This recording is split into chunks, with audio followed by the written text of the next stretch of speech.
Bismillahirrahmanirrahim. Assalamualaikum dan salam sejahtera. Baiklah, hari ini kami berdua akan membentangkan tentang komunikasi tulisan iaitu soalan minggu 4. Sebelum kami memulakan sesi pemetangan, izinkan kami untuk perkenalkan diri terlebih dahulu. Bermula dengan saya, nama diberi Nur Azhar Safina binti Nafisah. Nama saya Nur Fatin Syafiqah Alia binti Mabes. Dan kami akan memulakan pembentangan. Yang pertama, maksud komunikasi tulisan. Komunikasi tulisan ni adalah proses penyampaian maklumat, idea atau mesej melalui medium yang bertulis. Ciri-cirinya dia mestilah menggunakan bahasa yang jelas, teratur dan sesuai dengan tujuan serta khalayak. Maksudnya macam khalayak tu, kalau khalayak umum, kita mestilah menggunakan bahasa yang jelas, mudah dipahami dan tidak terikat dengan tata bahasa sangatlah, lebih ringkas. Fungsi dia ialah alat penting dalam urusan rasmi, pendidikan, pentadbiran dan sosial kerana bersifat lebih kekal berbanding komunikasi lisan. Jenis-jenis komunikasi tulisan dia ada berapa ni? Memo, surat rasmi, minit mesyuarat, laporan, berita, kertas cadangan projek, teks ucapan dan juga skrip pengacaraan majlis. Total semuanya ada 8. Saya akan terangkan tentang memo. Memo ni adalah dokumen ringkas yang digunakan dalam organisasi untuk menyampaikan maklumat dalaman. Ciri-ciri dia mestilah ringkas, terus kepada tujuan tanpa berbahasa-bahasa lah kita kata, tanpa menggunakan ayat yang berbunga-bunga. Jadi dia terus kepada tujuan. Biasanya digunakan antara pegawai atasan dengan bawahan ataupun sesama kaki tangan. Kegunaannya dia untuk menyampaikan arahan, pemberitahuan, peringatan atau maklumat dalaman. Sebagai contoh, memo pemberitahuan cuti peristiwa kepada kaki tangan. Yang kedua kita ada surat rasmi. Surat rasmi ni adalah dokumen bertulis yang digunakan untuk tujuan rasmi, formal atau perhubungan luar organisasi. Ciri-cirinya dia mestilah menggunakan format tertentu. Ada alamat, tarikh, nombor rujukan dan sebagainya lah.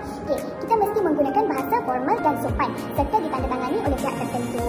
Jadi surat rasmi ni mesti ditandatangan oleh pihak-pihak yang tertentu lah, pihak yang berwajib.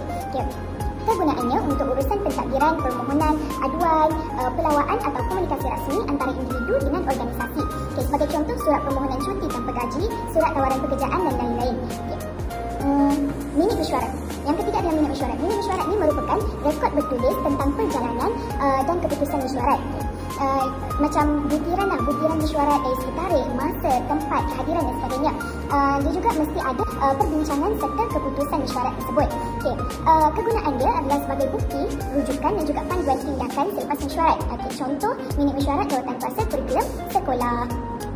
Dan yang keempat adalah laporan. Laporan ini merupakan dokumen yang menyampaikan maklumat, dapatan atau hasil penyelidikan secara sistematik. Ciri-ciri dia mestilah mempunyai objektif, lengkap, teratur, dia mestilah mengikut format. Teratur tu kena ikut format. Dia ada pendahuluan, isi, cadangan dan juga penutup. Bahasa mestilah formal dan juga jelas, menggunakan tata bahasa yang betul, ayat yang lengkap dan kosakata yang standard. Kegunaan digunakan dalam pendidikan, penyelidikan atau pentadbiran untuk membuat keputusan. Contoh laporan aktiviti, lawatan sambil belajar, laporan keuangan tahunan dan sebagainya lah. Seterusnya yang kelima itu berita. Dari segi definisi, berita ini merupakan laporan mengenai peristiwa ataupun kejadian semasa yang disampaikan kepada khalayak ramai. Tak kisahlah sama daripada akhbar, televisyen kita lihat tu, kita dengar radio ataupun laman web kita selalu lihat dalam telefon kita. Apa ciri-ciri berita ni? Yang pertama, berita dia mestilah berdasarkan fakta, tidak direka-reka. Sebab itulah kalau kita nak pandukan benda yang betul, jangan tengok media sosial semata-mata. Kita nak tengok berita macam berita harian ke, berita awami. Seterusnya perlu menarik perhatian pembaca atau penonton. Jadi kalau pembaca berita tu kena pandai-pandailah bagi satu ayat yang mampu menarik penonton tu. Kalau tak menarik, mereka tak ambil tahu pun. Sebenarnya dari segi kegunaan, berita yang berkualiti membantu menanam nilai dan kesedaran dalam diri masyarakat. Contohnya kita lihat daripada berita tentang kes buli Zara Khairina. Daripada melihat berita tu, mereka dapat meningkatkan rasa untuk tidak mahu membuli. Jadi yang kedua, memberi pengatas tentang apa yang berlaku di sekeliling. Contohnya isu sumut Fadila. Jadi kita kena ambil tahu lah apa yang terjadi kat Palestin, apa yang orang kita buat. Baiklah, seterusnya yang keenam, kertas cadangan projek. Dari segi definisi ni, ia merupakan dokumen bertulis yang digunakan untuk tujuan rasmi, formal atau hubungan luar organisasi. Contohnya kita nak buat projek kita ni, kita tak bolehlah macam terus cakap jumpa dengan orang-orang besar. Macam saya nak buat benda ni, tak boleh. Kita kena sediakan satu kertas cadangan projek yang formal dan rasmi. Ciri-ciri dia bersifat objektif dan fakta kerana ia berdasarkan fakta dan bukan pendapat peribadi. Yang kedua pula bersifat deskriptif dan teknikal, di mana ia mengandungi penerangan tentang bentuk, fungsi, ciri fizikal, bahan, saiz dan spesifikasi objek tu. Bila kita boleh gunakan kertas cadangan projek ni, dia digunakan untuk kita menyampaikan idea reka bentuk kita. Yang kedua pula menyokong pembelajaran dalam reka bentuk dan teknologi. Seterusnya teks ucapan pula. Teks ucapan ni dia merupakan teks yang ditulis untuk disampaikan secara lisan di hadapan khalayak ramai. Teks ucapan ni selalunya digunakan oleh macam orang besar yang ingin bagi untuk buat perasmian ke, ucapan perpisahan ke. Okey, apa ciri-ciri dia? Yang pertama, mengandungi sapaan. Contohnya, yang berusaha, Encik Muhammad Hassan bin Amiri. Yang kedua pula, bahasa yang mudah dan mesra. Bila kita dengar orang ucapan, tak adalah macam robot je yang mendata. Yang berusaha hari ni saya nak pindah. Oh, tak. Dia macam bunyi mesra sikit. Baiklah, macam tu. Okey, yang ketiga pula, menggunakan kata ganti diri yang pertama, iaitu saya, kami. Okey, yang ketiga pula, kegunaan. Okey, kegunaan ni teks ucapan kita guna untuk menghargai atau memberi penghormatan. Seperti yang saya telah cakap mula-mula tadi, terutamanya orang-orang besar yang ingin pergi untuk berhijrah ke, untuk persaraan ke. Seterusnya, memulakan atau menutup satu majlis.